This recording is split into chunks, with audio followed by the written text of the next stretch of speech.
In this video, I'm going to show you how to install the setup ink cartridges in your Epson WorkForce 2860 printer.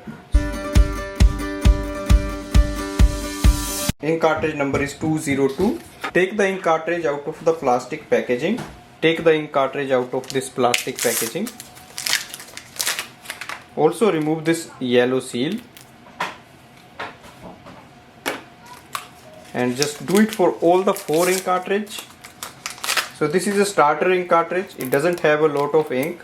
It should work for at least 40 to 50 pages, black and white, or maybe few color pages. Once you are done with this ink cartridge, you can just buy the new one, and that should be lasting longer. To install the setup ink cartridges, we have to open the ink chamber door. Lift it from this side.